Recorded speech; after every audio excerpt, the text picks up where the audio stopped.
1, 2.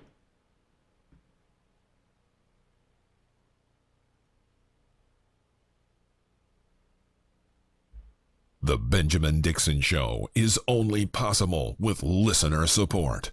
Go to www.thebenjamindixonshow.com to register for our blog and join the Progressive Army. And now, ladies and gentlemen, You're now about to witness the truth. it's the Benjamin Dixon Show. Welcome. Welcome, ladies and gentlemen, to the Benjamin Dixon Show. I am, of course, your host, Benjamin Dixon. It is Thursday, November 10th, 2016. Thanks so much for joining me. You could have been anywhere in the world today, but you decided to spend a little time with us, and for that, I am greatly appreciative. I always want to start the show by thanking my patrons, my supporters, those who make this possible. As always, without you, we could not do this. I'm going to be honest with you, like, it's not just the people, it's not just the people who actually can afford to send money every month. It's also the people who just share the video and the content. So without a doubt, even if you can't support financially, just being here and sharing the videos is pretty awesome. I want to thank Alexander, who has more than tripled his pledge.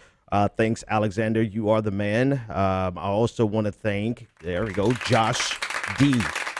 Thank you for becoming a new patron. Chris J. Thank you for becoming a new patron. And Takedown, because I messed up your name last night.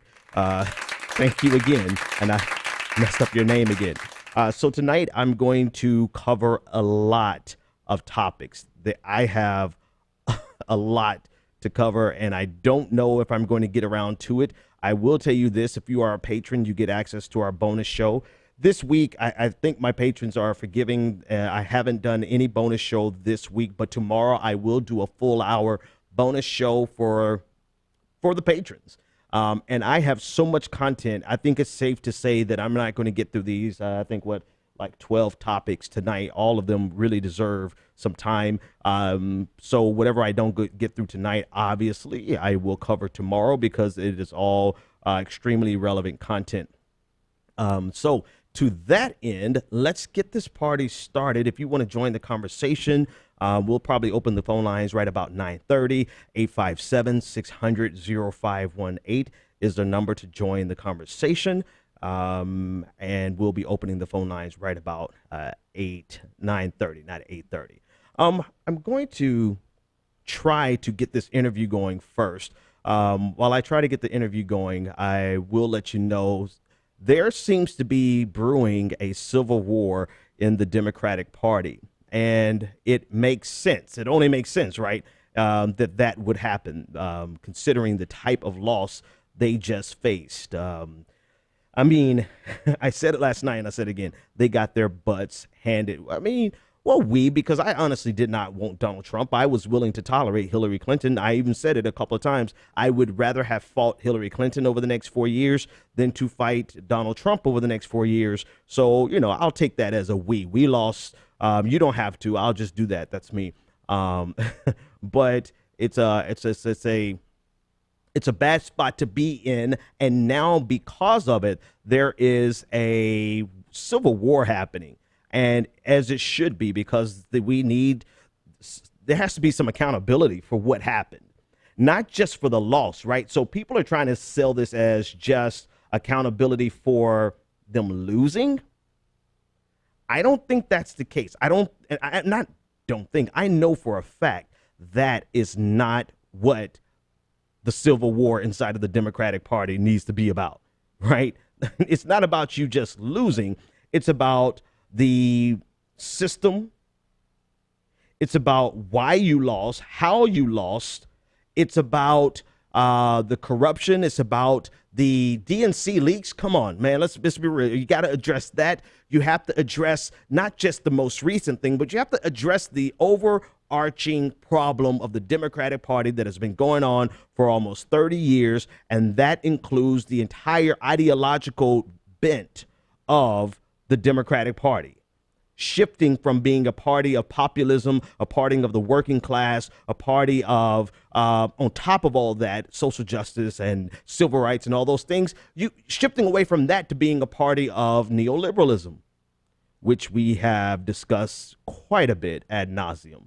And so unless they're going to address that, the Civil War is meaningless, right? It is completely and utterly meaningless if all they're going to do is play musical chairs and rearrange the chairs, the people who are the problem in the first place. I didn't mean to use that figuratively, but it plays figuratively, right?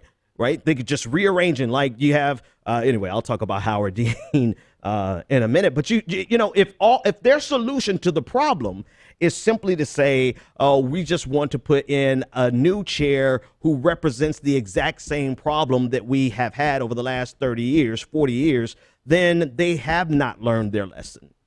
If their new plan is to make someone like Tim Kaine the face of the Democratic Party, then they clearly have not learned their lesson.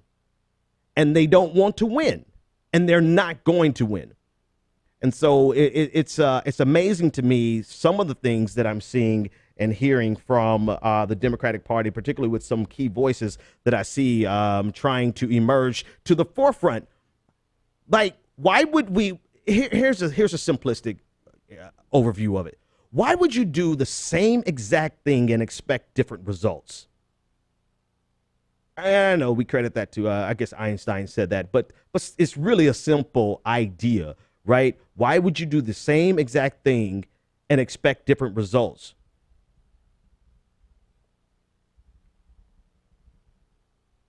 I don't know. Because I think either they have you seen the meme? Have you seen the GIF or the GIF, whatever you call it? Have you seen the meme of the dog cartoon character sitting in a burning house, sitting in a kitchen, reading a paper or something, and, you know, looking around, simply saying, this is fine. Everything is fine. You know, either they are so oblivious to the real problem or they're indifferent to the real problem, and they simply want to maintain their stranglehold on power for the purposes of maintaining their own personal benefit and personal wealth and personal self-advancement. Because you cannot tell. It's hard for me to imagine people ascending to us. Well, hell, Donald Trump became president. So I'm just going to undermine exactly what I'm getting ready to say, but hell, I'm going to say it anyway. It's hard for me to imagine someone rising to a certain level of power and being a complete imbecile and not being able to see the obvious. And when you see Donald Trump, when you see the type of positions and the type of people that are being promoted to the front of the Democratic Party post Hillary Clinton, it makes me feel like some of you don't have the working digits to hold the office that you already hold. Like, how the hell did you get there being as dumb as you have to be to continue to do the same thing that you've been doing all this time, getting your butt handed to you? And let's not get it twisted. We mistake charisma for success. And this is something that Michael Brooks was saying on the show last night. He applied it to Bill Clinton. I'm going to apply it to Barack Obama. We have been able to put personality and amazing politicians and use that as a Band-Aid on the problem that exists in the Democratic Party. I'll explain that even better. We've been able to say, look, we've had Bill Clinton for 8 years. We had Barack Obama for 8 years. Surely the Democratic Party is doing something right. No, the Democratic Party is doing something very wrong. It's only because you have someone with as much personality and charisma as Bill Clinton that he won. The Clinton machine could not crank out Clinton Part 2, not in 2008. And not in 2016. And Organizing for America, I mean, I think that's going the way of the dinosaurs. They don't even have an infrastructure to do it. But without the personality of Bill Clinton and Barack Obama, it's safe to say that the Democrats would have lost the White House for many, many years, for each of those years.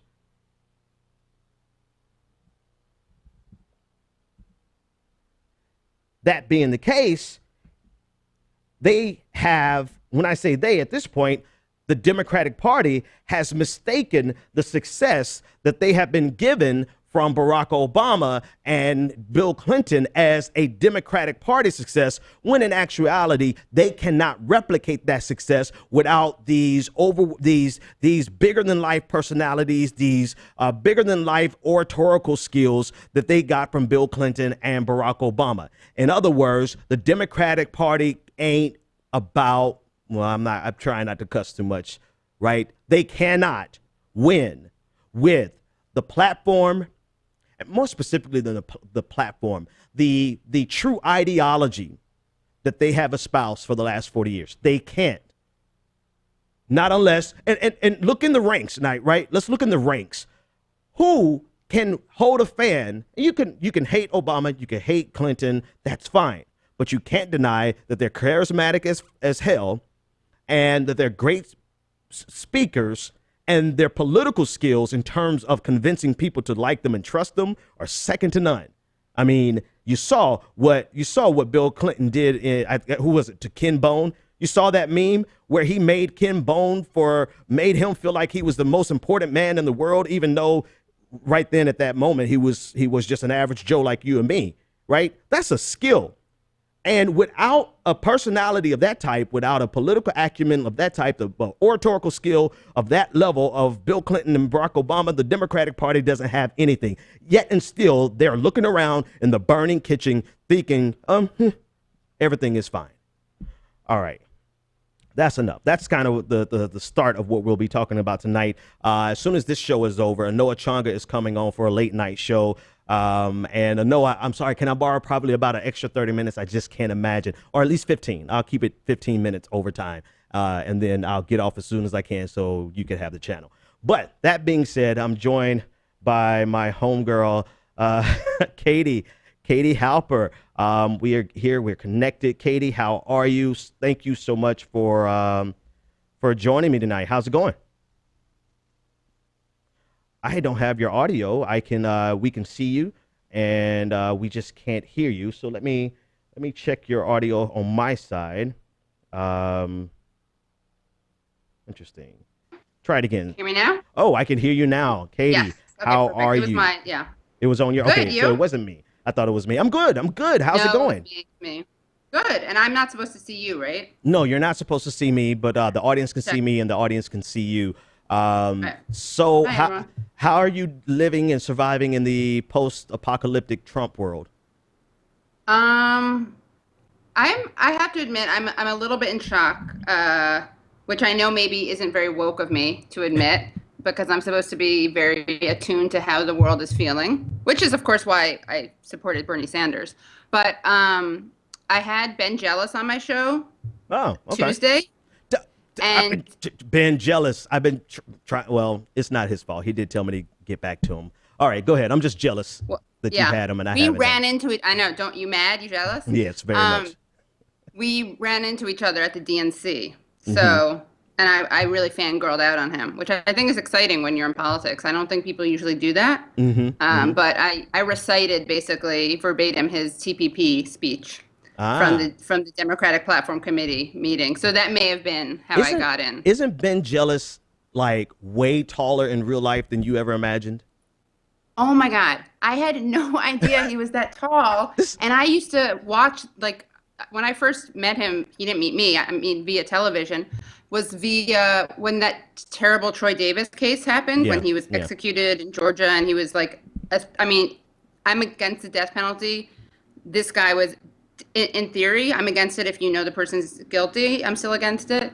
But this guy was definitely innocent, and that was one of the most disturbing executions I think I've lived through. That I knew about, at least. I mean, they're disturbing ones all the time, but this one had some high profile because it was such a miscarriage of justice, and it was attracted support from like the former FBI director, from Bob Barr, you know, not a big social justice warrior.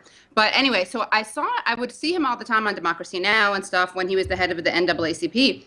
And I don't know if he grew since then or something, but I realized he was tall, I think, when I was watching the Democratic Platform Committee meetings and he was standing next to various people.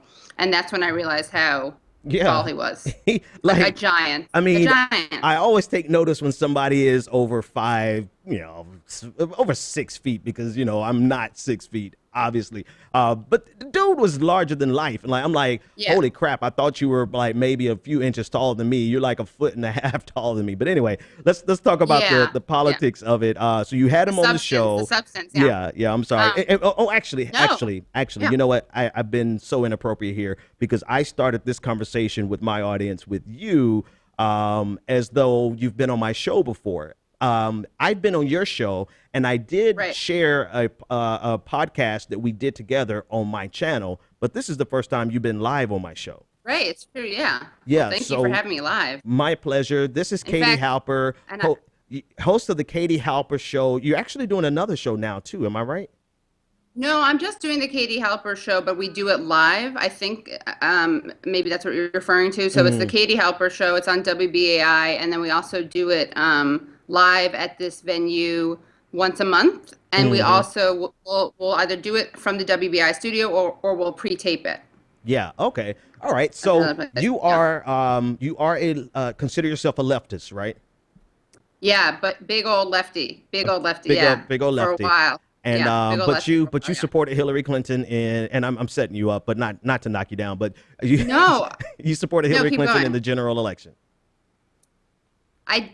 It depends what you mean by that, and I'm not being precious. My last guest before Ben Jealous was actually Jill Stein. Okay. Yeah, I don't know if you saw that. I'll send it to you, but I have it. I'm slipping. I've got to up my. I've got to get some new people on the show. So Ben Jealous and Jill Stein. So you were basically, and we talked at length about this. Like, you did not want Hillary Clinton, but you wanted Donald Trump less. Yeah, I wanted Bernie Sanders, and if I had lived in a swing state, I would have voted for Hillary Clinton. I had Becky Bond on my show a bunch of times, who was a senior organizer for Bernie Sanders, and she, I love bragging about her, that she was called the left's secret weapon by Breitbart, which is a pretty great thing to have on your tombstone, right? Yeah. And she is a big Bernie person, and her thing, and I never really came down one way or the other on this, honestly. I thought it was important to like, because there's a lot of shaming that we do on the left. Like, we don't need to do more of that. We're a little less annoying, I think, than liberals. And we can go through that. I don't know how people like that. No, they know exactly the difference. Yeah. Right. Okay. So, but the whole idea of, like, someone else telling me like, oh, were you serious when you said that? I just want to know so I can stop following you. I'm like, okay, sorry. Yeah. I mean, I said, and the irony is that this was a tweet I did a while ago, which was basically about being like how you can be progressive and support. My point was that you can support. It was kind of, I was like dissing Hillary supporters for not supporting Sanders moving the platform to the left and making it more progressive. And I think I said something like, you can be progressive and vote for Hillary Clinton. You can't be progressive and oppose the person making the Democratic platform more progressive, right? Okay, yeah. And my point was it was really an anti. I'm just changing the angle on this. You know how women are with the perspective, flattering. But I don't know anything about that. Go ahead. Oh, really? Okay. My point was really that about the hypocrisy of calling yourself progressive and literally telling the person who's making the platform more progressive, which we know he did, and we can go through that and all the mishigas about how people deny that. You can't call yourself a progressive and then say of the person who's trying to make the platform more progressive, go home, go back to Vermont. Yeah. I mean, it was, the way that these people outed themselves was crazy to me. Yeah. I mean, I couldn't believe it. You had people like John Aravosa saying, well, whatever, minimum wage. I'm not really that passionate about minimum wage or TPP. You say that not allowed. You say that under your breath to your friends when you're all eating dinner together, and you don't pretend, and no one pretends to be like connected to the suffering of most people, right? I get that, but like, you're on Twitter, you're supposed to pretend not to be basically a reactionary, except for on social issues. You know, and that's okay, so we're actually, I don't even know what we're talking about. We're just talking, right? I know Because we that's have what the we do. best ADD together. We Thank have like a yeah. Yeah, but you're actually hitting on something that's really important here, right? Because a lot of people reveal themselves, and this matters at this juncture. I'm not relitigating. I refuse. I won't relitigate the primaries, but it's important for us to point out the reason why Hillary Clinton lost. And the reason Hillary Clinton lost was actually bigger than Hillary Clinton. The reason Hillary Clinton lost was because she was not a big enough personality or likable enough personality to cover up, once again, the problems in the Democratic Party. Barack Obama was. Hillary Clinton was not. Now, of course, there's a whole litany of reasons why other people just don't like Hillary Clinton. But if we don't address the problems with the Democratic Party, then they're going to keep losing. And I'm sorry, I got in a lot of heat on this, or some heat, but the Green Party is not going to be in a position to take out Donald Trump in 2020. That's not going to happen. Right. One second. I'm just grabbing my phone to have evidence of something. Sorry. No, I agree with what you're saying. And I think so many people don't, it's, okay, let me just back up and say the Ben Jealous thing, and then we'll go back to this. Okay, go for it. But when Ben Jealous did my show Tuesday, I asked him what to expect. And I really thought he'd come on and because he endorsed Hillary Clinton after making, being a really good Bernie Sanders surrogate. And that's not a deal breaker for me, honestly. Like, I think that there are people, I think we need a lot of people working together. If you're a DNC official, that's maybe a different story, which we'll get to in a second, because I have a great Facebook fight I got into with someone over that. But, he said, when I was like, what are you expecting for tonight? And I kind of thought he was going to make the case of why we need to hold Clinton's feet to the fire, but why she's better than Trump. And he said, I think we have to fear the possibility that Trump wins. Yeah. And I was like, okay. And you can see me. I wasn't being dismissive or rude, but I was kind of like, okay. Like, okay, it'll be closer than we thought. That's really what I thought he was saying. And he went through the states and how he thought that there would be some surprise states that he picked up and no surprise states that Hillary picked up. Yeah. And he went through it, and he's like super smart, as you know. Rhodes Scholar too, which I didn't know. Oh, I didn't know. Yeah, a couple minutes before the show. Yeah. He went through the reasons why, and it was because, the reason he was predicting was because there are a lot of unlikely voters, and that usually when we talk about unlikely voters, the unlikely voters are Black and Latino, the people who are, related to, who have to do with the Voting Rights Act, right? Right. But there are a lot of unlikely white, lower income, less educated voters too. And as he predicted, Ben Jealous predicted, they would come out, and they're unlikely voters. And he broke it down. He said that they're unlikely voters who are, they're cicada voters. They come out like every 10 or 20 years. Yeah. So once you don't vote for 10 years, you're not polled. And they're the people who would come out were people who find celebrities appealing and who aren't really that politically involved. And that's why you have someone like, what's his name? Jesse Ventura. Yeah. Who's probably the least politically offensive of all the celebrity politicians, honestly. And people and extremist causes. And of course, as Ben Jealous pointed out, Donald Trump, was endorsed by the KKK, and that was his shtick. That was his MO. Yeah. So I had a little bit of I was in college when George Bush won the first time. And I remember being in the library, and my friend Matt Nettleton, hi Netto, came in and told me it looked like Bush was winning, and I was like, whatever, and I went back to studying. I did not think it at all. Right. This time I was less kind of incredulous, but yeah. My dad was right. I have to say, my dad was right. He kept saying this. He kept saying she wasn't gonna win. Yeah, we picked up on it. Me and my research assistant, or whatever, I don't have a title for him, but he's just my dude, Max. We picked up on this at about 8:45 when we start looking at the leads in some key states. And then we drill down to the districts that are the counties that she would get Democratic votes from. It was pretty much evident that it was done. It was done really early on, and if not for Gary Johnson, it would have been over at like 7 o'clock because Gary Johnson pulled enough away from Donald Trump to make it actually, we had to stay up late. If nothing else, Gary Johnson just extended it. Like it would have been an insane blowout had Gary Johnson not been there. Listen, I got to get you, go ahead. Oh, can you email this to Rachel Maddow, who's also a Rhodes Scholar, who somehow is putting this in writing? Is she blaming Stein or both? Well, actually, all third parties. Actually, so I already have a video on it. So grab the video off my timeline and I'll tweet it to you. But share it with Rachel because I said this last night, and I mean this sincerely.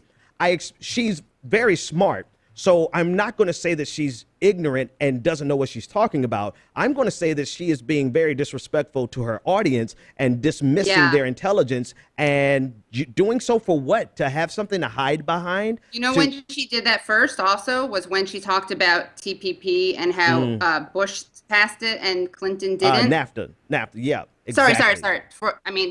Exactly. TPP 1.0, right? Exactly. I mean, that was like absurd. And again, exactly. It's like, look, as we were saying before, and as you said before, like this is a great way to kind of expose people. Like people are coming out of the woodwork and they don't even realize what they're doing. But yeah, it's really disturbing to me when someone like Rachel Maddow, who I used to think had a lot of integrity, to watch her do this. You know why? It's because it's easy to have integrity when you're going up against someone that you disagree with. It's very hard to have integrity when you disagree with, or you should be disagreeing with somebody that you support, right? It's easy. Make it simple. It was easy for her to have integrity when she was going up against Republicans and against George W. Bush. It's been very difficult for most of them to have any integrity when they've had to go up against Hillary Clinton and Barack Obama. Totally. And you and I both had Glenn Greenwald on. I had him on a couple of weeks ago. Listen, you're not going to keep upstaging me on my own show. Stop. You have a much bigger. No. You should go through your pedigree of guests. But I'm bringing him up because he said something great on my show. He said if Edward Snowden had been Edward Snowden during under Republican, there'd be a 40-foot marble statue of him erected in front of 30 Rock, MSNBC's headquarters. Yeah. Most definitely. It's like, and so it's just. I mean, I actually had something. I wrote on Facebook. I thought I was being pretty generous, but I wrote on Facebook. I was like, I'm extremely sad for the country and for the world. And I even do. I have to. Your guests are going to hate me. They're going to throw a banana at me, which we'll get to in a second. But I feel bad for Hillary Clinton. I do. I don't think she deserved it, but I think it's a frustrating thing to know that.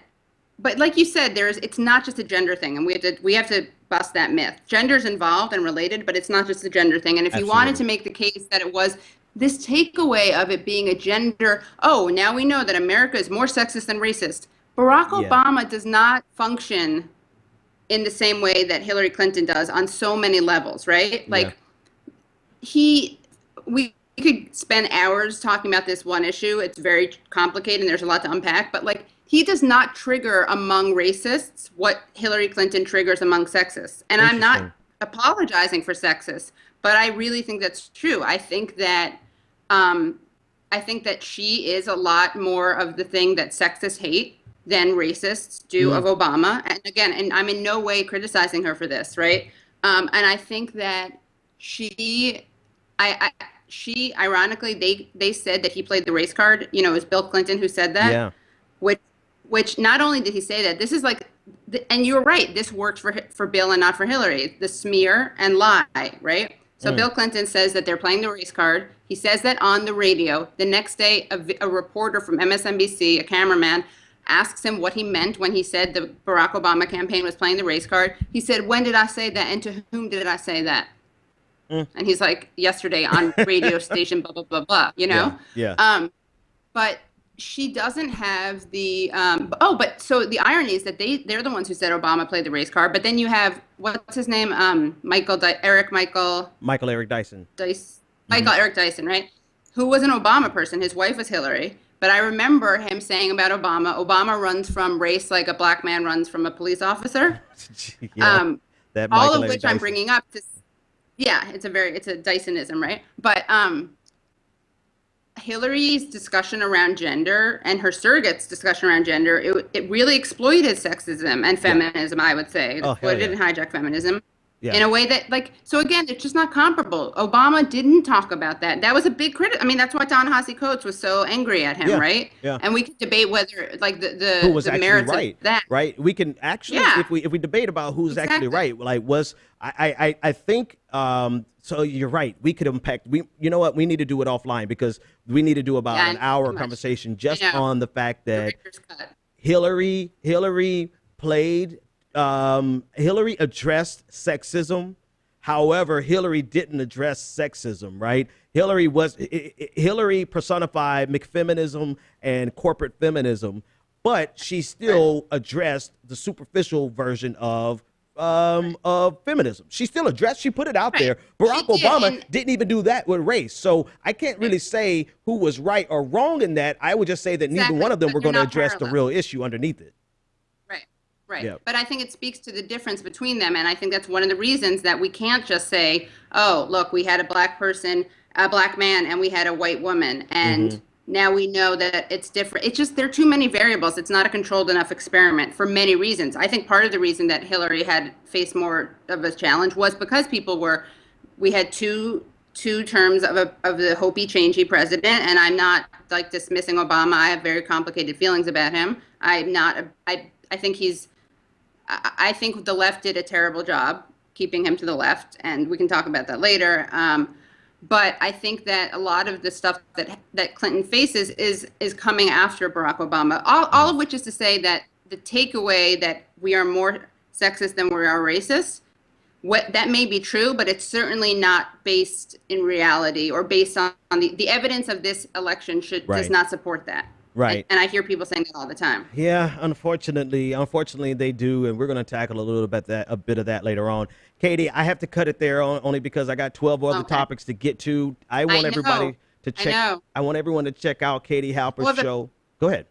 I have a Patreon. Yeah. Katie Halper So Show. yeah, the Katie Halper, is it patreon.com/the Katie Halper Show? Exactly, yeah. Figured as much. Go check her out. She's got some great content. I really do enjoy our conversations. This is only our second one, but I enjoyed both of them. Yeah. If you like her show, and follow her on Twitter and go support her on Patreon. Yeah. And we'll get you back on as soon as Twitter, we can. On Twitter, she is Awesome.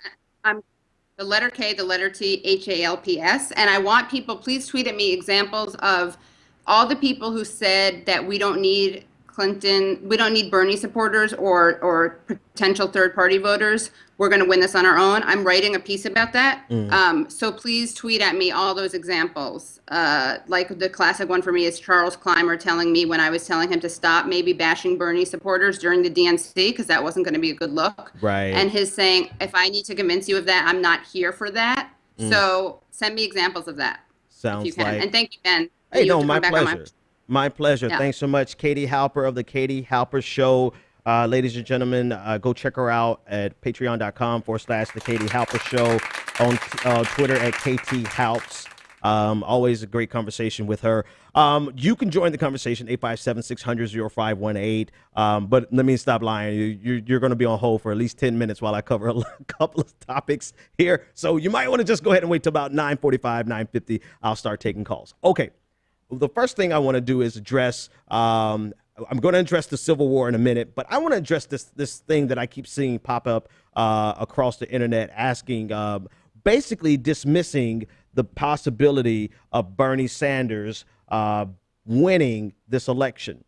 And I've seen it from a couple of different places, all kinds of places, black, white, male, female. I've seen a lot of people dismiss the idea that Bernie Sanders could have won. Now, in reality, it matters and it doesn't matter. It doesn't matter in this point in the sense that I'm not interested in relitigating the primaries.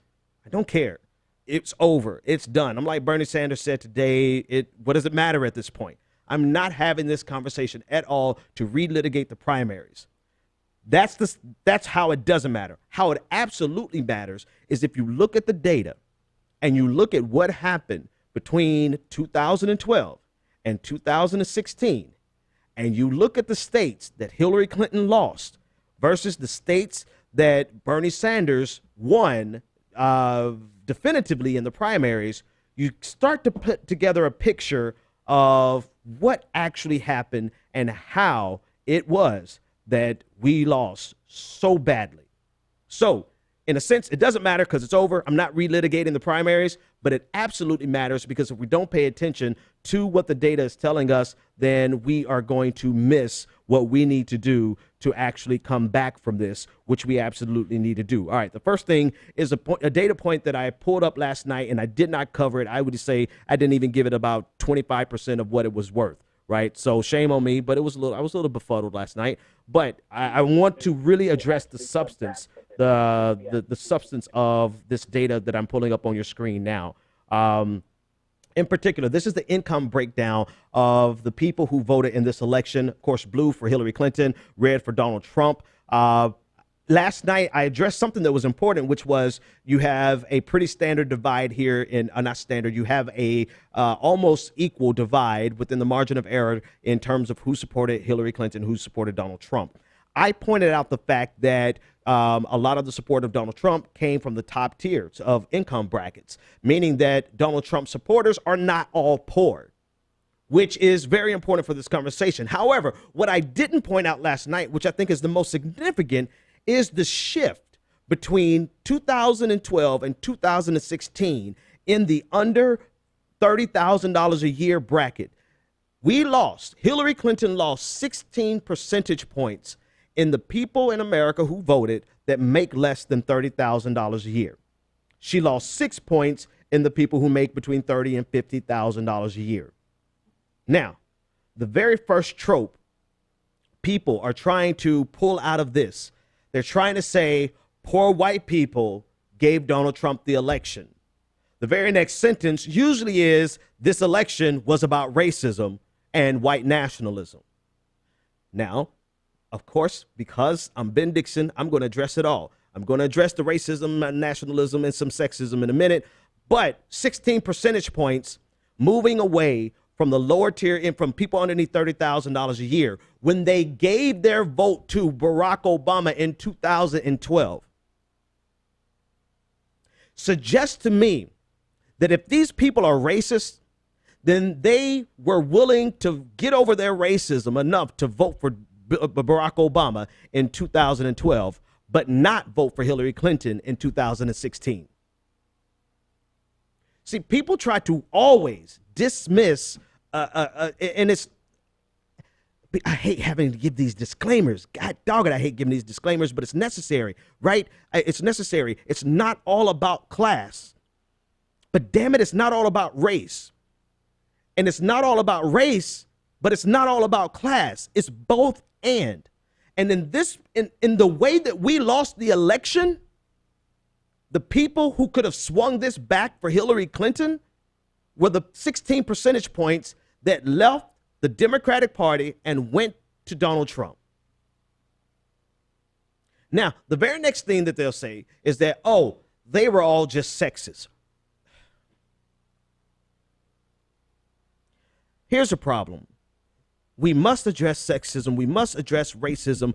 But if you are so obtuse enough to leave the conversation there, either because you don't have the analytical skills to go further, or because it is financially beneficial for you to stay right there, because you get a lot of clicks off of telling everybody that it is all about race and all about sexism, then you are not benefiting the progressive movement or even the neoliberal. You're hurting even the neoliberal movement.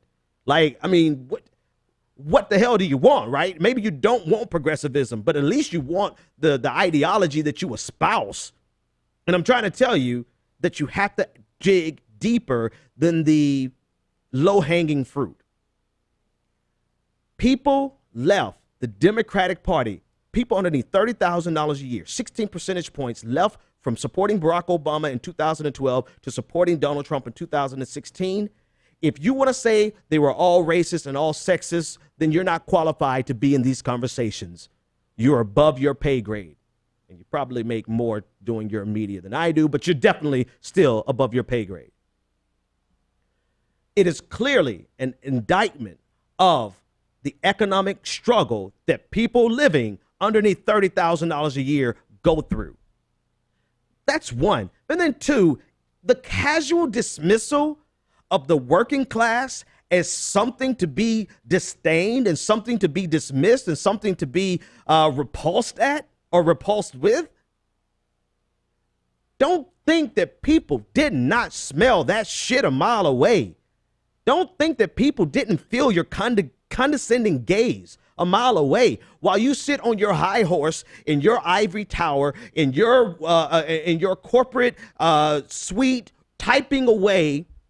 Some of you just are literally in the basements. You just know how to take a good profile pic and make it look like you're not in your damn basement, right?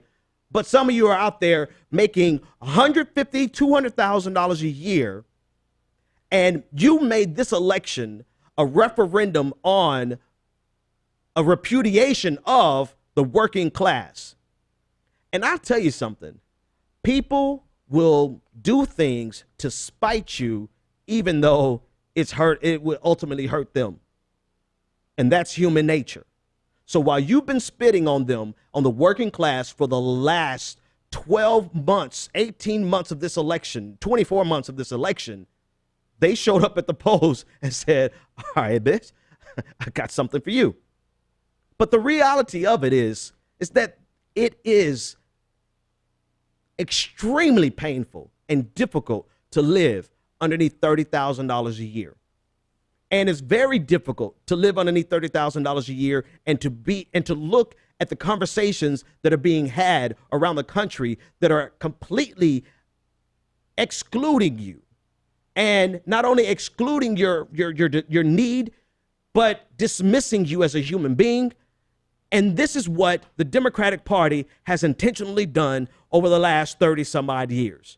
They have tried to part ways with the working class and dismiss them, not realizing you don't have a party without the working class. That 16% that voted for, so am I going to say that we dismiss race? No, because you have some racist sons of bitches who voted expressly because they hate the fact that we had a black president for the last 8 years. It burns them to the core. And you have some who are opportunistic, childish racists who are racist just for shits and giggles, right? So racism played in. You do have some people who would never want to see a woman be president. And then you have some people who did not want to see Hillary Clinton be the first woman president. Yes, all of those things are there. But when you look at this data and you see that 16% of people who voted for Barack Obama that made less than $30,000 a year left and went to vote for Donald Trump, and you don't have the conversation about economics, you, once again, are not intellectually qualified to be in this conversation. I don't care if you're just using this as an opportunistic tool. I'm just going to conclude from now on that you are not intellectually qualified. In other words, you're dumb as F. Because what do you think is the most important to somebody making less than $30,000 a year? Oh, well, I already know. You know what? All of a sudden, I don't even care to try to explain this to that group of people, because you know what? No matter what you do, you're going to have people who ignore the fact that there are some poor Americans who are not necessarily racist. They could be, right? Not necessarily sexist. They could be, but they believe in this message from Donald Trump that he's going to bring jobs back by doing some things that hurt them in the first place, right? NAFTA hurt them in the first place. Globalization, right? This election was 100% a repudiation of Clintonism and globalization. The bad thing about it is that the Republican Party was just as complicit in bringing the world globalization, bringing America neck deep into globalization, right? And so this group of people, these 16% of people who make less than $30,000 a year that went over to Donald Trump, they're hoping that Donald Trump is actually going to do the things that he says he's going to do, which they believe is going to bring jobs back. It won't. The jobs won't come back. We're beyond that point. Donald Trump can't force companies to hire people. Donald Trump can't force companies to run models that are counter to their best bottom line. I personally don't think Donald Trump cares. I think Donald Trump wants workers to make less than the minimum wage. I think the people who left and went to the Republican Party because of some hope that they would make more money and that Donald Trump is going to help them make more money and bring jobs back and bring factory jobs back, they have put their hope in something that's going to let them down 100% without question, because all the things I just said. But what you have to realize is that they have been expecting the Democrats to do that for them, to fight for them economically, to fight for their bottom line, to fight for jobs to come back in some form or fashion, or for the love of God to invest in human capital to make it so that people can actually get retooled, get some more education without going into massive debt. Right? Not everybody is waiting on the factories to come back. Some people are like, I just need some opportunity to get myself into this new economy. They were waiting on the Democrats to do that for the last 8 years. And what happened? I mean, Barack Obama basically did 90% of what Republicans would have done on the economy. That might be an overreach. I don't know if it's 90%. But he didn't do anything to change the underlying factors that put people in that position in the first place. And then to add insult to injury, right? You have commentators running around the country every single day. Don't pretend like they didn't hear your little message. Don't pretend like they didn't see your messages and hear you. Every single day on every single news station for the last 2 years, there has been the casual and intentional dismissal of poor people in America, and the labeling of all poor people in America as the only racist, when the data also bears out that if you believe people who support Donald Trump are racist, then his biggest demographics were the people making over $150,000 a year. All right, so a few more things. I don't know if this is going to show up good on this screen because it's pretty black and white, but I want to give a shout out to the gentleman from Twitter who helped put that together. And I don't know if I have it on the screen. I'm always horrible with names. I'll tweet it out. Yeah.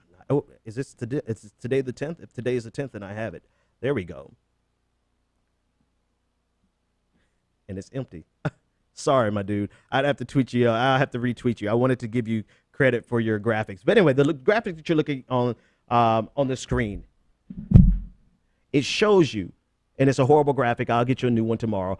Wisconsin, Pennsylvania, and Ohio. It shows you the margins that Sanders won in the primaries compared to Donald Trump. Sanders in the primaries compared to Donald Trump got 54% of the Republican vote.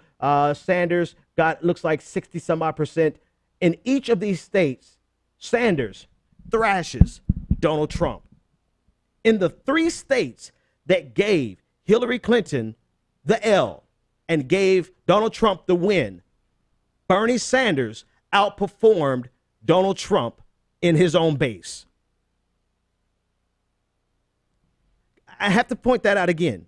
Does it matter? Yes, it matters. Because what was the message of Bernie Sanders that nobody else was talking about? What was he talking about and screaming at America for the last 18 months, last almost 24 months, that nobody else was talking about on the Democratic side? He was talking about an economic revolution to help people get on their feet, to help bring jobs back, and to do what we need to do to make sure that income inequality goes the way of the dinosaur, that more people have opportunities to pull themselves up by their own bootstraps. He was telling you exactly what America was looking for. Long story short, economic populism was the message of 2016. And the DNC and these uber wealthy and successful, well, let me take successful off the table, right? Because that's not the qualifier that I want to give. These wealthy liberal commentators dismissed so casually the importance of that message, making it seem like everything is fine because, I mean, they literally were saying this. You know, their friends are doing fine, so everything must be fine. Meanwhile, the Democratic Party loses 16% of the people who make less than $30,000 a year. And in this postmortem, in this autopsy of how we lost, you still have simpletons pushing the narrative that the only reason those people left the Democratic Party to go to Donald Trump was because they're racist. You point out to them that, no, they voted for Barack Obama. And they say, oh, okay, well, they're not racist, but they're sexist. That's all I got for you. I mean, I don't know how to make it any clearer. I don't know that you can make it any clearer. We lost because we did not accept the reality that 2016 was about economics. And you know why? Because you got some people who make just enough money to look down on somebody else. You have some marginalized people who make just enough money to look down, people with marginalized identities. Let me clarify. You have people with marginalized identity. You have women, you have men, black men, minorities, you have LGBTQ people, all these marginalized identities who do have a hard time in America. You have some who make enough money to be willing to look down on someone else because of their identity, and their identity is poverty. And you have those voices running around this election, running around the country, talking about how nothing matters but identity.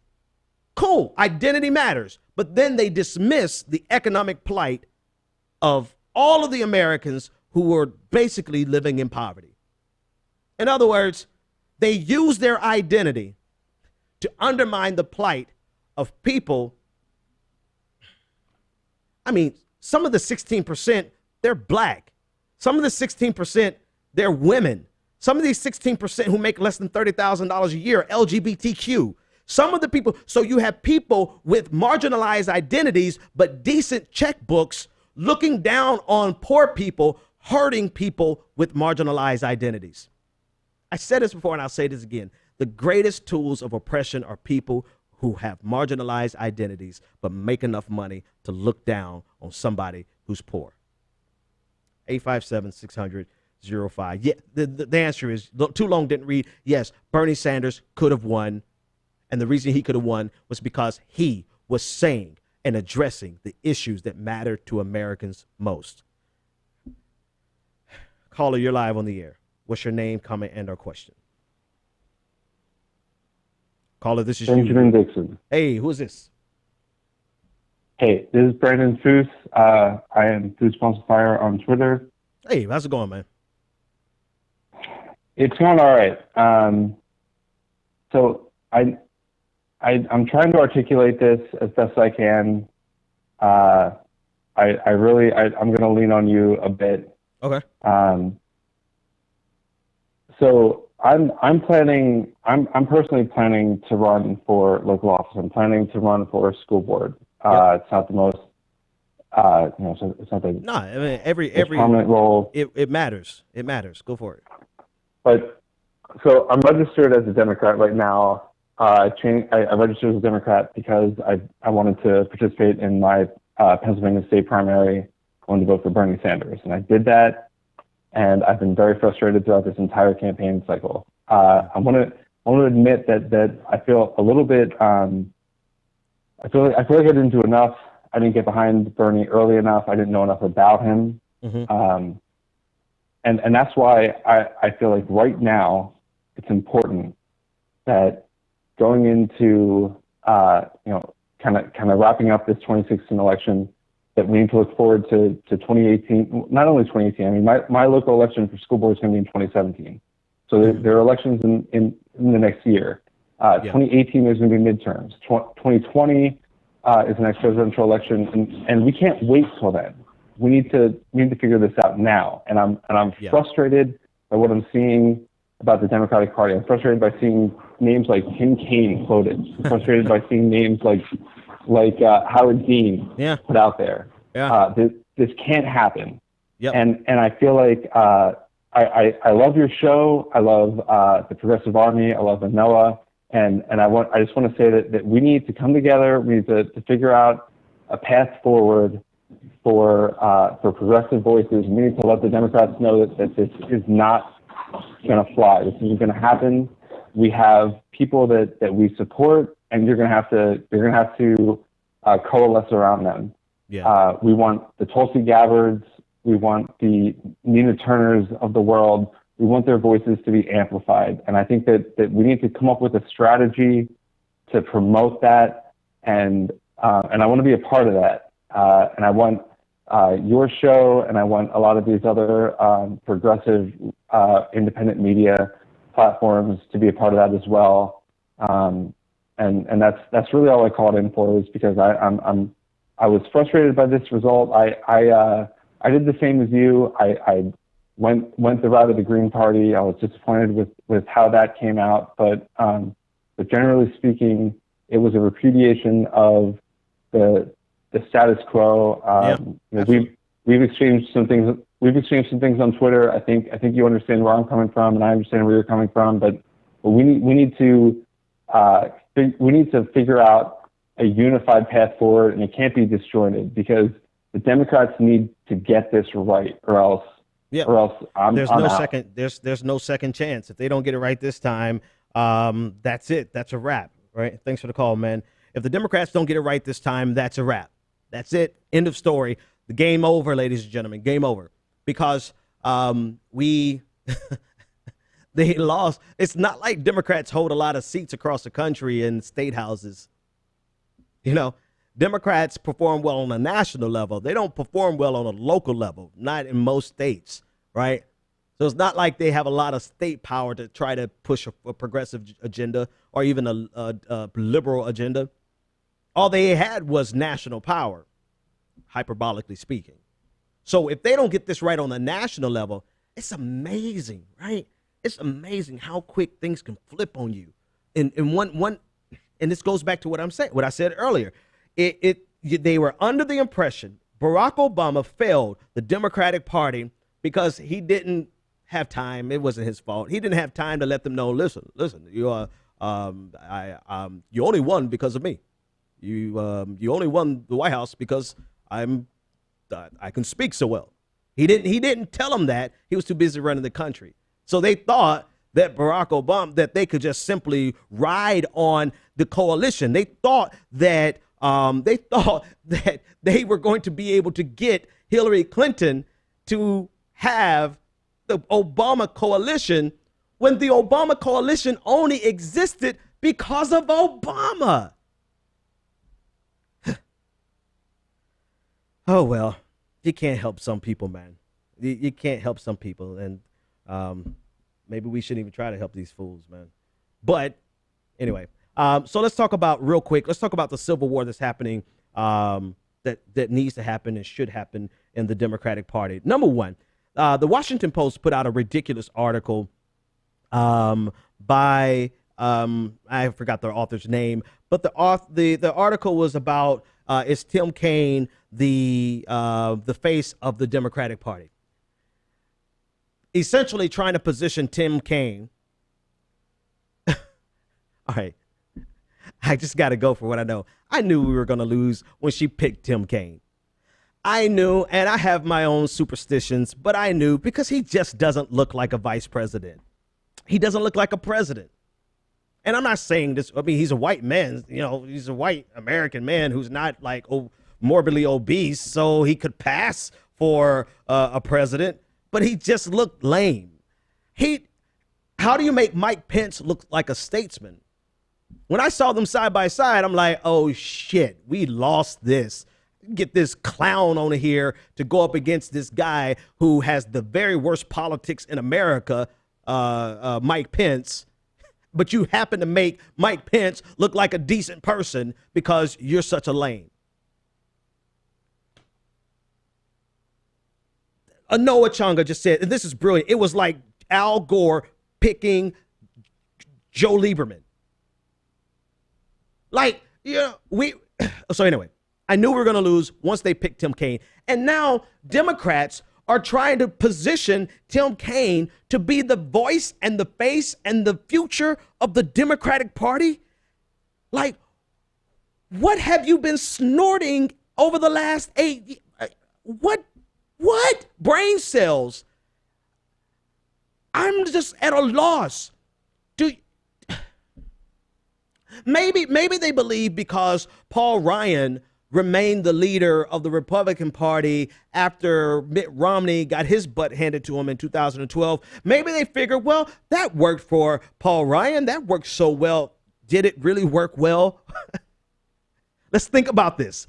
Did it work well for the Republican Party for Paul Ryan to be the de facto leader of the Republican Party for the last 4 years? Ask them what they think about Donald Trump now. And that would show you how well that maybe you should do it, because maybe if they put Tim Kaine in charge of the Democratic Party, it would make people so mad that there would be an internal rebellion in the Democratic Party and replace Tim Kaine just like Paul Ryan got replaced.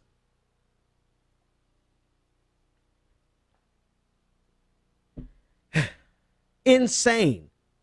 Absolutely insane. Someone in the chat room said, Ben, why do you put your faith in the Democratic Party? I don't put my faith in anything. I put my faith in the opportunity to get something done. And there is not another party that is remotely capable of being ready to push back against Donald Trump in 2020 or 2018, 2020, 2024, 2028, 2032. It's the Green Party might be ready to take on Donald Trump in 2220. So all of these, it's important, and I'm going to get back to Tim Kaine in a minute, but it's very important that we realize what we have to work with. I'm not interested in going to a meeting of 10 people and say, hey, we're going to get together. We're going to form a new party. All we have to do is raise $10 million and we can build a new party. No. And the reason I'm interested in the Democratic Party getting it right is because this is their last chance. And if it's ever been evidently clear, crystal clear of what went wrong, it was this election. And they have two paths before them, the blue pill and the red pill. What are they going to do? Are they going to just keep doing the same thing they've been doing? Are they going to realize and here's the other thing, last but not least, that's why I'm willing to put the risk and say, let's fight and change the Democratic Party. Because you look at Tim Kaine and say, oh, hell no. You look at Howard Dean and say, absolutely not. You look at the local people in your local party and say they've got to go. So if you know the answer, you know the solution, you know the problem, and you have the answer, then I believe that you can change your local party, subsequently changing the entire party. That's why.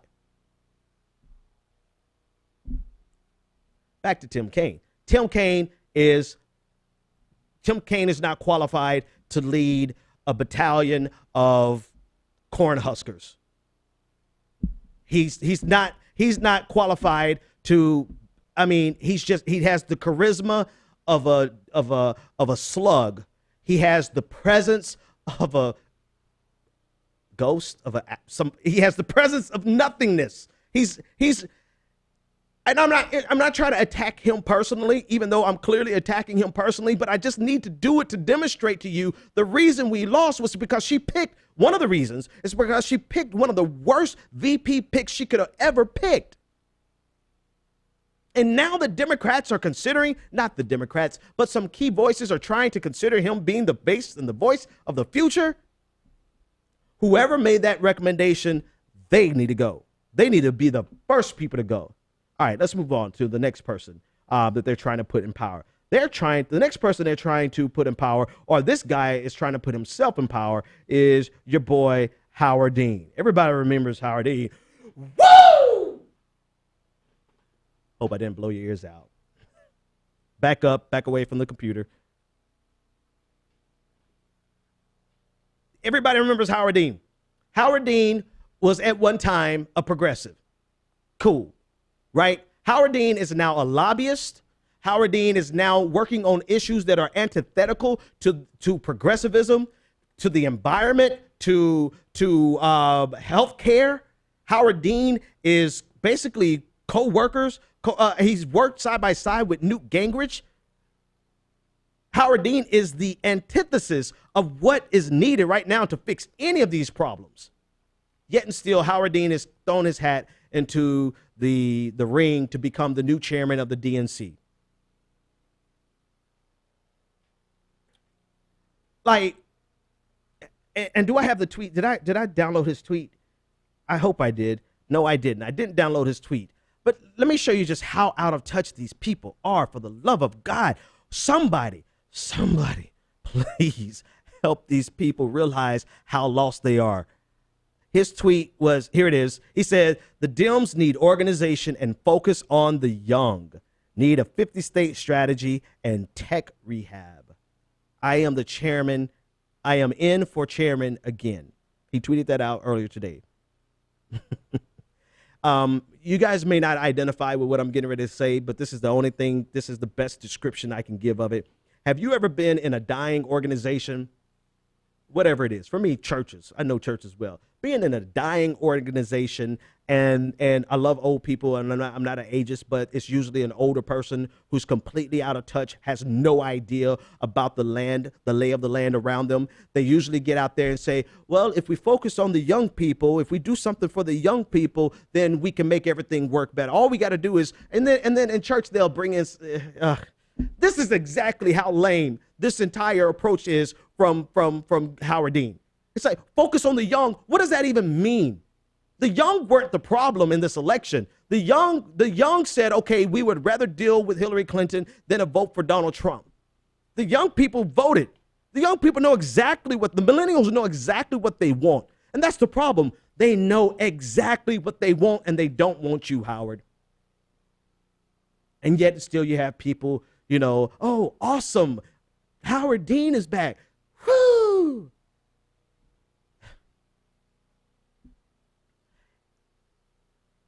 His lobbying activities, his sabotage of his condescension towards his role as a superdelegate of Vermont, right? You remember the entire conversation about whether or not he would support the popular vote. And he said that he had no responsibility to recognize the popular vote. And basically, he could do whatever the hell he wanted to do. And the casual dismissal of anybody who asked him a simple question, right? Not only that, but he has been a part of the Democratic infrastructure for the last, 20 years? You don't get a redo, not when you lose to a buffoon like Donald Trump. When you are part of the system, you help build this Democratic Party. You help build the very thing that's the problem, and now you want us to give you control back over that party? It's be out your damn mind. Compared to who Bernie Sanders has identified that he would like to take the role of chairman of the DNC, I want to play a clip. Bernie Sanders came out today and said that he would like to see Keith Ellison to take over as chairman of the DNC. Keith Ellison is I believe still the only Muslim American who is a part of Congress. In an interview, Sanders said, let's get this dude off the camera on the screen. In the interview, Sanders said that he was lobbying for Ellison and argued that the DNC needs to be reoriented so that it becomes less of an insider's club, preoccupied with raising money and more of an advocate for the concerns of the working class. Bernie Sanders continued to said, quote, "You can't tell working people you're on their side, while at the same time you're raising money from Wall Street and the billionaire class." He continued to say the Democratic Party has to be focused on grassroots America and not wealthy people attending cocktail parties. And because of that, he said that Bernie Sanders is lobbying to get Keith Ellison to become the chairman, to win the chairmanship of the DNC. One of the things I want you to remember the most about Keith Ellison, and we've reached out to him, it's possible we may be able to get him on the show. We're working out the details. One of the things I want you to remember most about Keith Ellison is how prescient he was, how clear-eyed he was about Donald Trump from the beginning. Watch this clip. Was terrified of the possibility of President Trump. Yeah, let's run that again. Here he is. Was terrified of the possibility of President Trump. Better vote, better get active, better get involved, because this man has got some momentum, and we better be ready for the fact that he might be leading the Republican ticket next. I know you don't believe that, but I want to go on. Sorry to laugh. Hey, George, we had Jesse Ventura in Minnesota win the governorship. All right, so he goes on to talk about he was the only one of the few. He was only one of the few who recognized the lay of the land, saw the momentum swing, saw the possibility of a President Donald Trump. He also came out in support of Bernie Sanders early on, backed Bernie Sanders till the end. And when it was over, yes, he went back and supported Hillary Clinton. But he is one of the leaders, part of the leadership of the Progressive Caucus in the Democratic Party. And he's getting Bernie Sanders' seal of approval. Keith Ellison, you got your choice, right? Somebody else may pop up and run. Tulsi Gabbard was great, right? She was great in the sense that she took a principled stand and stepped down from her role as the vice chair of the DNC. So she not only has the experience, but she's shown that she has the integrity to do so. So Tulsi Gabbard, it could be in consideration. And then you could also take someone like Nina Turner, who has played a significant role in progressivism throughout the last 2 years. There are a lot of voices. There are a lot of ways that the Democratic Party could actually get their act together. And instead, they're talking about Tim Kaine and Howard Dean. You guys really don't have a clue, do you? You know, 857-600-0518. Caller, you're live on the air. What's your name, comment, and or question? Hey, Ben, this is Elise from Oakland. Hey, how's it going? I always thought the Tim Kaine decision was the most insane decision. And when she announced him, I felt that the election was over. Yeah. But what I wanted to actually talk about is so many things that you said, but what I really wanted to talk about is a moment in 2008, right before Barack Obama was elected, and there was some white woman who was being interviewed. And she was just, somebody, in the community. Mm-hmm. And she said, I'm voting for Barack Obama because I can't afford John McCain. And I think that in that decision of hers, it was clearly a hard decision for her to make, because the idea of voting for Barack Obama, whether as a Democrat or as a black man or both, was just such a difficult choice for her to make. But her issue was, I can't afford McCain. I can't afford him at all. And I think that in that story lies the problem with the Democratic Party. That this 16% that switched over, they can't afford what's been happening over the last 8 years, and the stagnant wages and so forth. Yeah. And instead of listening to that, what the Democrats did was play this identity politics, so that a person like her, who probably is a little racist, right? A person like her made that switch because it ultimately came down to being able to feed her kids. Yeah. And I think the challenge for us is, first of all, accept that people are going to be racist. That's the country we live in. And fight that to the degree that one can, quote unquote, fight racism. But we have to be willing to hear the story in the racism. We have to be able to hear the story in ways that doesn't necessarily support the racism, but allows us to say, okay, this is what this person needs. Yeah. And I think, we don't have to love them. I mean, I guess I shouldn't say that. We don't have to like them. We don't have to like what they say. But we have to be able to hear what they're saying. Yeah. And I think that the identity politics helps us to turn that off. Yeah. And we're going to have to face the fact that, we have reached, in some ways, the logical end of our identity politics, right? That it cuts both ways. And so it cut in terms of white identity politics for this particular election. Either way, it's not working for this country, and it's not working to address people's everyday needs. Not to say that there aren't any real material consequences to race and all these other things, but we need to we have to let those go and use and think about those in terms of strategy and not essence. Yeah. So that's all I have to say. Oh, no, you said a lot. You said a mouthful. Thanks for that call. I think that's some great observations, and we'd be wise to hear to abide by that. Because here's the thing, right?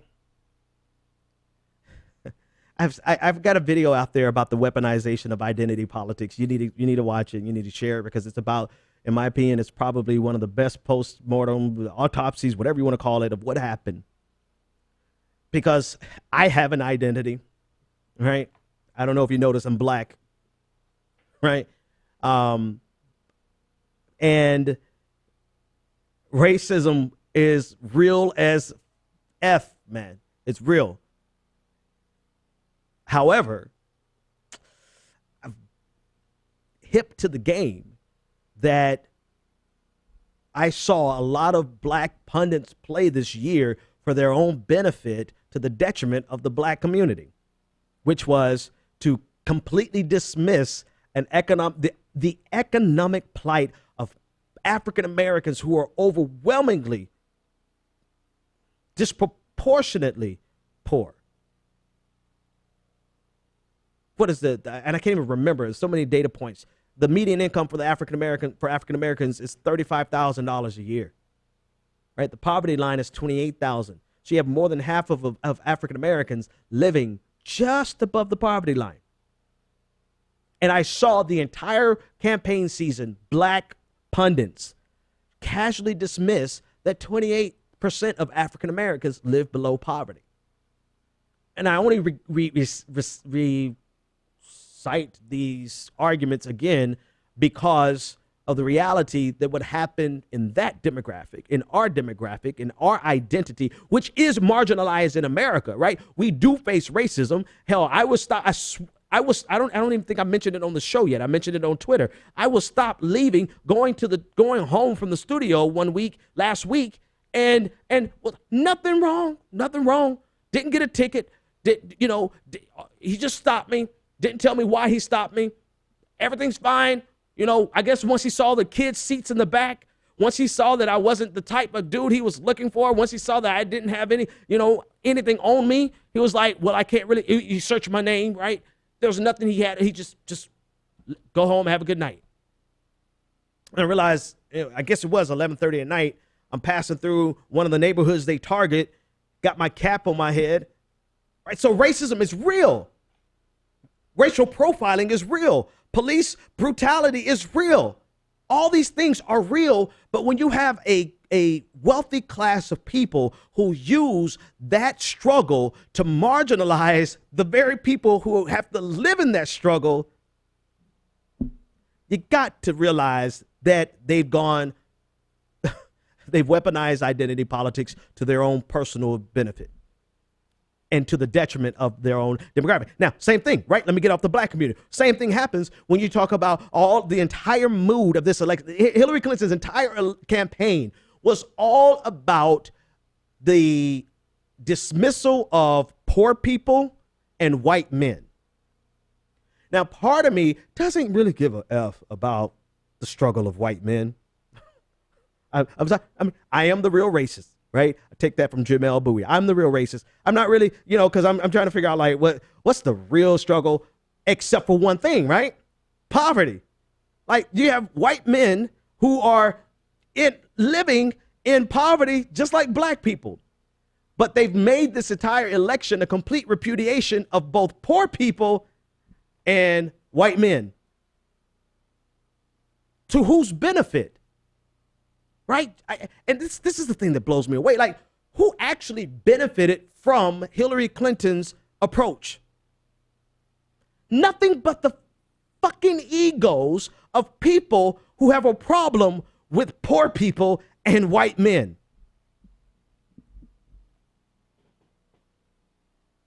Like, that's all. It's not like it's not like you, like, what do you get? What do you get from marginalizing a group? This is the other thing. Like, what do you get from marginalizing poor people? From marginalizing their voices? Who benefits from that? You know, now what you're doing is you're making it politically profitable. I want to say this precisely. What you have done and what you are doing is making a profit off the backs of poor people, which is exactly what capitalism historically does. And since none of them are talented enough to start a business and do it with the standard means of owning the means of production and capital, they said, oh, well, hell, we can make money off of poor people in politics using identity politics. It's like I'm trying to give them some credit for having a motivation other than just being petty.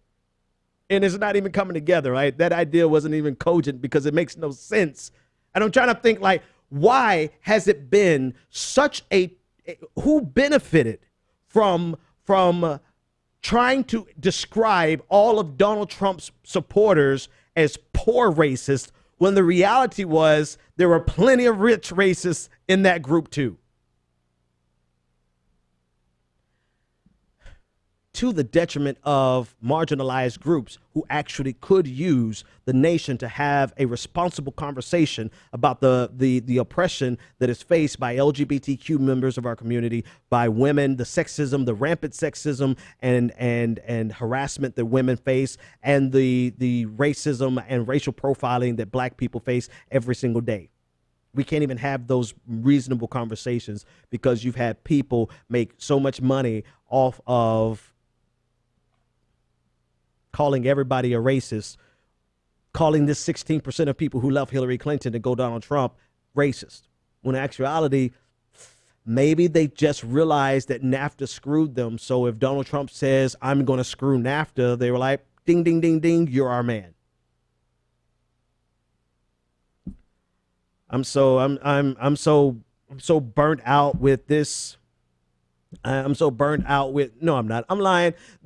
You got the right one. I'm the one that will go with you until the end of the world. I'm coming for every single one of these disingenuous, fatuous, argument-giving simpletons. I'm coming for all of you because you put Donald Trump in power and you empowered people like this. Now this, if you want to know why race is still important, why sexism is still important, it's because these are the people who run the country now. The United States of America just reaffirmed its commitment to being the greatest country in the history of human civilization. And it's wonderful.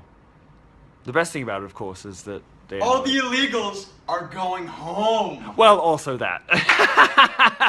Donald Trump! This is who you've empowered.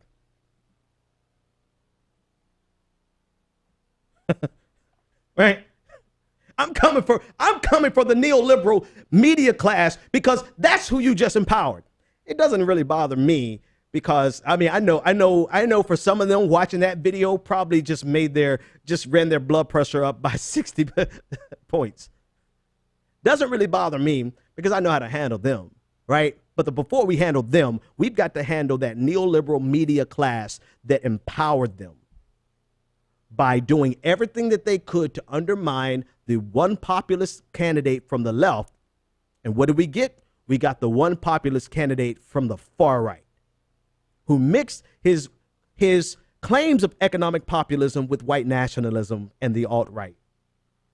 And the sad reality is he's probably not going to deliver at all on the economic populism. And I'm not sure that I even agree with the things that he's suggesting that he wants to do on economic populism because they're not realistic solutions.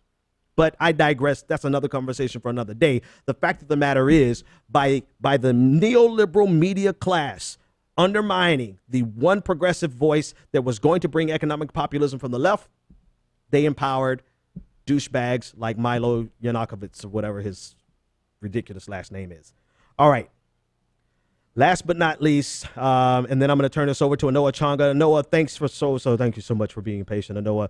I've got like six more stories here, and I'm trying to see which one am I going to do. And I'll take this caller also. Hypocrisy now. I'll do Joe Walsh tomorrow. He's not important. Vox is being Vox. I'll talk about that on the bonus show tomorrow. The Electoral College protest. Too long didn't read. They're whack. I'll tell you more about it tomorrow. We interviewed Katie Halper. We talked about Tim Kaine, Trump's how Trump can earn our respect, and does Hillary complete you? I've got to do those two clips. I got to do those two segments. But first, let's take this caller who's been patient. Last caller of the night. Caller, you're live on the air. What's your name, comment, and or question? Hey, Ben, it's Bryce. So, obviously, we're in the situation that we're in, and of course, I agree with everything that you said, and a lot of progressives, and, we know what we have to do, and, we have to do what we got to do, and, yep. Regardless of how rough it might be, and we got to just do what we have to do, and the establishment, well, it's on you, and, and they try to pick all these crazy people to try to run it again, and just doesn't make any sense. And I don't think it's going to work. No. And I think that we are going to end up taking over and doing what we have to do. And I believe it will be a one term. Yep. And I do believe that, we'll get it right. But real quick, though, do you think Trump's rape case and a couple of these cases he got coming up could be a factor? Nah. Or what do you think about that? No, I don't. Good question, man. Let me answer that for you. Power protects power. Donald Trump is now positioned to be the next president of the United States. There are going to be all types of quiet sources to make sure that he makes it out of all this alive, not just alive, right? I was saying that rhetorically speaking. He's going to make it out unscathed because he's got to take, the transition from one president to the next is taken with the utmost seriousness. So you're going to have plenty of people who are going to be in the system twisting the levers of power to make sure that he comes out of this unscathed. So Donald Trump is going to be fine. He's going to be fine until he runs up on the opposition that we're going to bring his way after January 20th. Okay, so this is I'm trying to decide if these are two stories I'm going to run together. So I've been amazed at how many people who said we should burn down the system by voting for Donald Trump are now saying let's organize and work with Donald Trump, right? Using the example of, the stuff people were able to get out of Nixon. But, because progressives fought and organized and they worked with Nixon and they brought some pretty progressive, that's a true story. But wait a minute, you told us you wanted to burn the whole system down. If you wanted to burn the whole system down, that means you're not wanting to work with Trump, right? You want to burn this whole bitch down. Or was it that you never really had any intention of burning this down? You just used that as a justification to support Trump. And when in reality, all you really wanted to do was support Trump. I've been amazed at how many people have went the distance with their never Hillary stance, which is fine. That's great. That was your political prerogative. But they've gone one step further to being an apologist for Donald Trump. I am amazed, not surprised, fascinated. It's probably a more accurate, because weren't you the progressive? Aren't you progressive? And doesn't 99% of what Donald Trump says he wants to do, isn't it antithetical to your progressivism? Or were you never a progressive in the first place and you just hated Hillary Clinton enough that you said, this is a useful angle for me. I can undermine Hillary Clinton in the primaries by supporting, I'm going to become a progressive.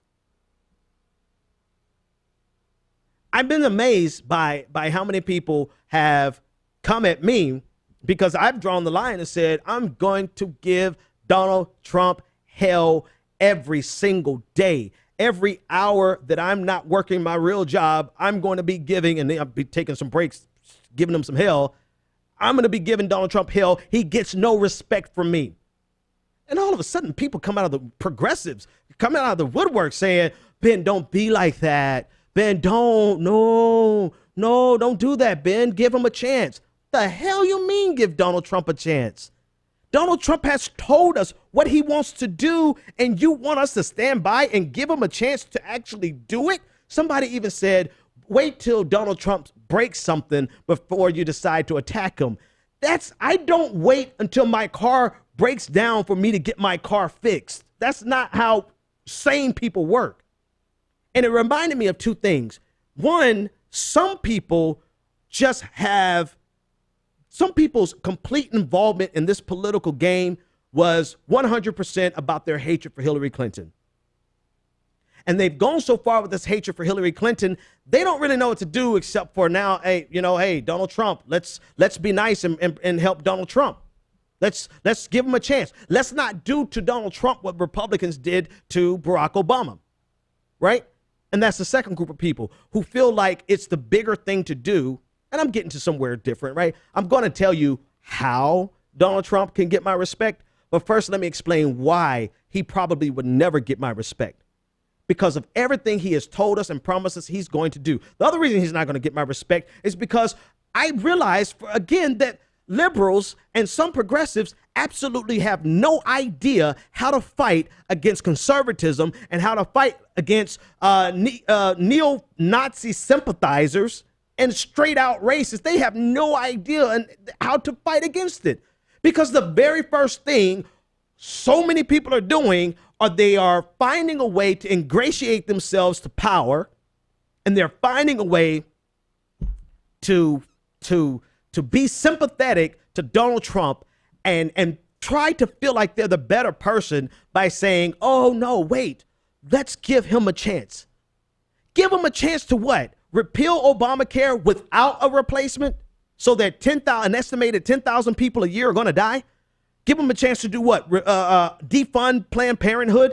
What are we going to give him a chance to do here? Help me out, right? He actually does, turns out, according to immigration law, he actually does have the capacity and the authority to ban a certain group of people from coming into America based on his presidential powers. So what, we're waiting for him to do that? Is that what you're giving him a chance to do? And some people take this, I don't know what the hell this is. Like, well, we have to be the bigger people. No, we do not. We do not have to be the bigger people when people are trying to destroy so much of what America is. And it's not even about America. Let me throw that colloquial out. It's going. When people are trying to destroy the diversity in America because they want to get it back to what this one Paul, whatever, I can't think of his dude's name, this blogger, this conservative blogger with a decent sized audience, says they want to get America back to being 90% white and Christian. You want us to give them a chance to do that? But the reason you want to be the bigger person. You want to make it seem like I'm not going to return to the Republican Party what they did to Barack Obama. I'm going to be bigger than that. Negro, please. That's exactly why the left and progressives and why the Democrats in general have been thrashed almost everywhere except for the White House. Somebody's got to be the bad guy. I sign up for the job. I volunteer. Sign me up. I will gladly do all of the dirty work because apparently you got progressives who think that it is a virtue to sacrifice yourself just to prove that you can, quote unquote, be the bigger person. Sometimes being the bigger person just makes you the idiot. Sometimes being the bigger person makes you the target, an easy target. Sometimes being the bigger person makes you easy to get ran over. I wanted to say to get rant over. And sometimes you should realize that you only have to show the amount of respect that is shown to you, and that you don't have to lay down and acquiesce because you want to be the bigger person.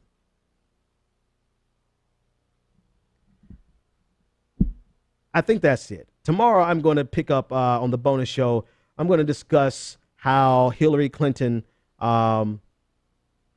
It's clear that Hillary Clinton completes some other people, some of these people.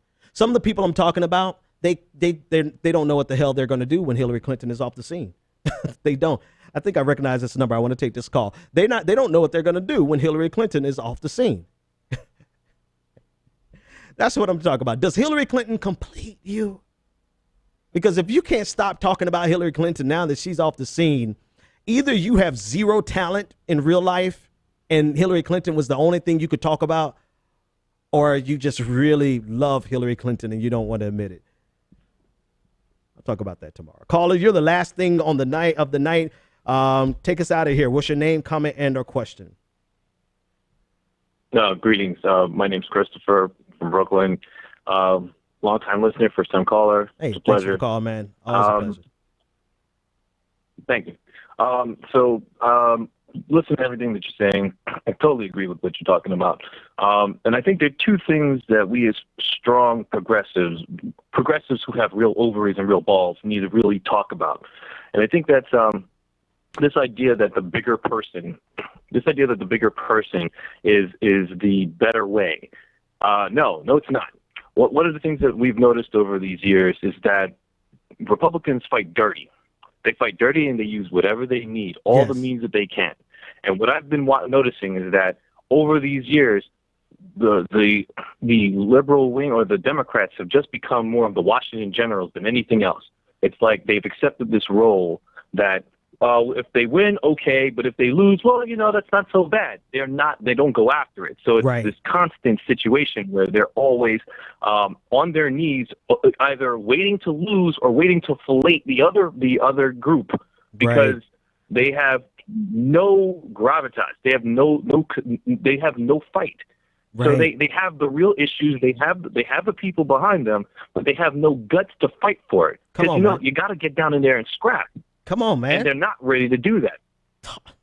The other thing about this, the other second part of this is that this idea of identity politics, as you were talking about, weaponizing identity politics, which is technically it was a great clip that I watched. But this idea that if you completely abandon all Trump supporters as completely racist, we can then not blame anything that we've done on our side. You just completely state that they're all racist. We have no problem with that, and that in the United States, all racists basically voted for Trump, and that's completely not true. Absolutely. I mean, I know that there's a large portion to it. I would even go as far as saying maybe there's a majority to it, a 51% majority, or maybe even higher. But I will say that in that mixture is a deeper conversation to have about the economics, about the policies in place, about, like you said, the weak-ass Tim Kaine, excuse my language. No, the weak go, Tim man. Kaine. Talk. This weak Tim Kaine fellow that they're now trying to promote, they've learned nothing. They're in this annoying bubble in which they think they know what they're talking about. And they're constant losers who consistently think, oh, well, we've got it this time. No, you don't. You have no clue, and they're not trying to listen to strong progressive voices like yourself and other people who know what's going on, see what's going on, have been seeing this, and now they're just using it. Well, if you voted for Trump, you're racist. If you didn't support Hillary, you're racist. You're sexist, and it's complete BS.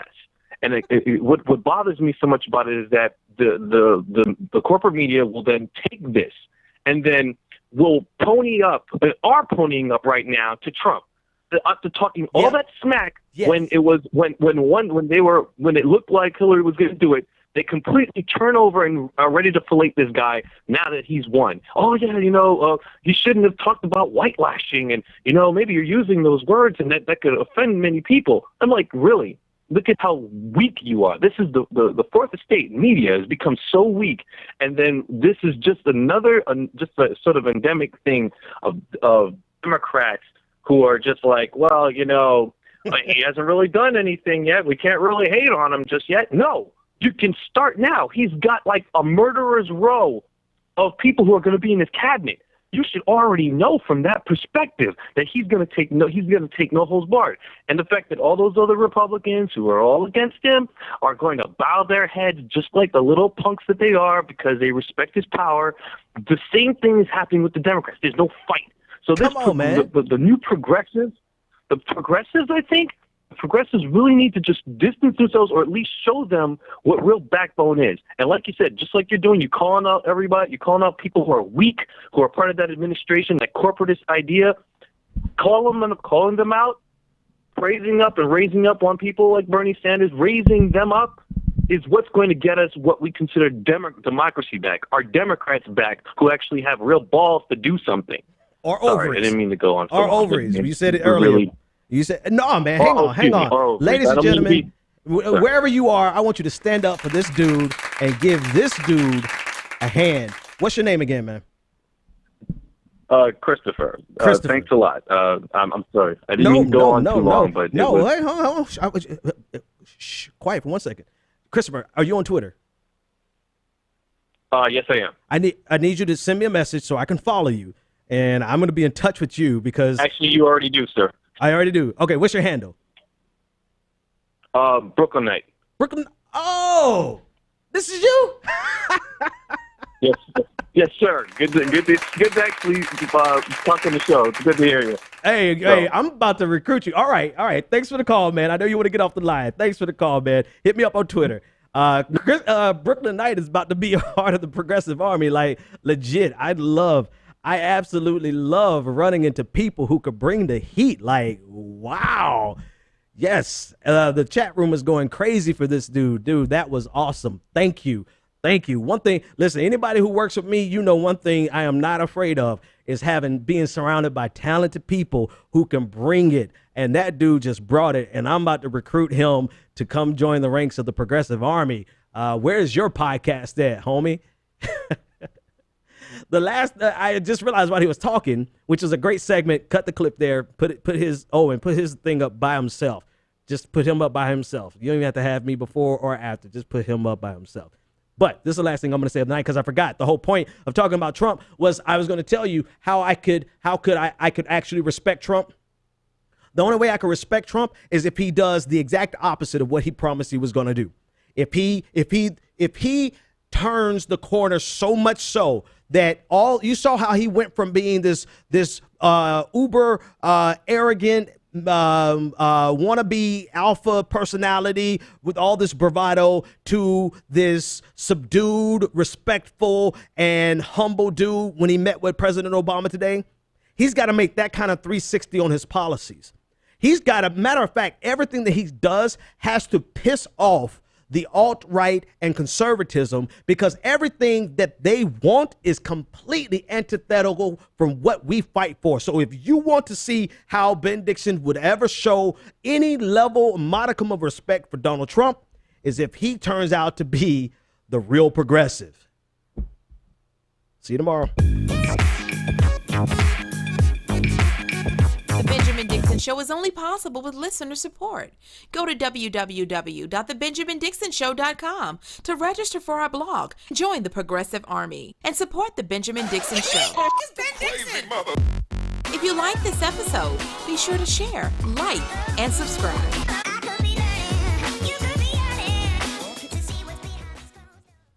Consider becoming a Patreon. Go to www.patreon.com/The BPD Show and support The Benjamin Dixon Show.